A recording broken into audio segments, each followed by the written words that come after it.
Motema malamu babota makanango. Na bolingo ya kosunga population ya territoire ya Mbanza-Ngongo, Honorable Rachel Diazango Kantona ayokaki kolela ya bandeko ya Camp Office pe ya Kitoko Ntsunga atongiselaki bango source ya malamu penza pona kosunga bandeko ya Camp Office pe Kitoko Ntsunga pona komela mai ya malamu. Bandeko ya Kitoko Ntsunga bazangaki maloba te.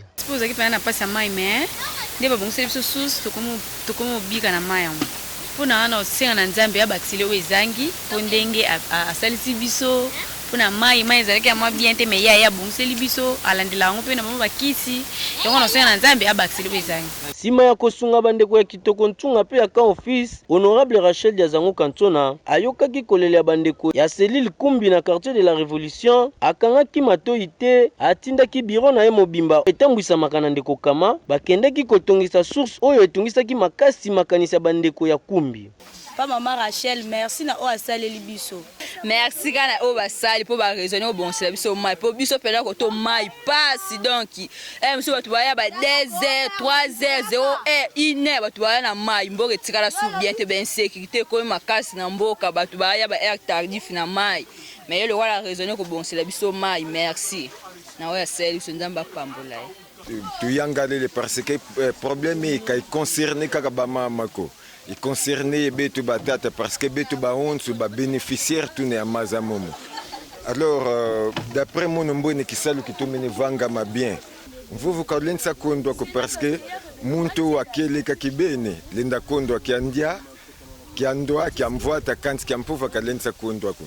Alors, tu remercies Babouingi, Maman Rachel, mon initiative Yokabaki, parce que Bantu Babidi, Bakalanga Boufou, Bavotolo quoi ou Bele quoi ou. Quand il y a des muluzolo lunayani kwa population, uzi vutu kadia kama uzi frais propres ayani mosi uzi sala kisali kampili en tout cas, kadia tasinza kia fuambama. Kavioka evangi kasabwa donc nsambu nzambi kansaku na mpasi kasadila dia bankaka kisali kampili.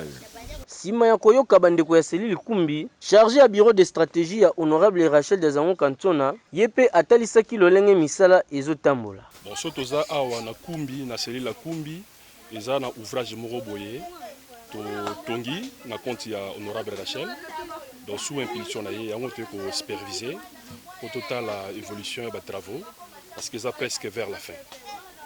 En tout cas ba difficultés avec moi belé l'essentiel ouvrage est vers la fin. En tout cas on a constaté que la population a une réceptivité par rapport à l'ouvrage donc c'est un peu ça. Implication à la population, même dans Mabanga, dans Zelo, ainsi de suite. En tout cas, nous ce côté presque, tout sommes bien ressemble.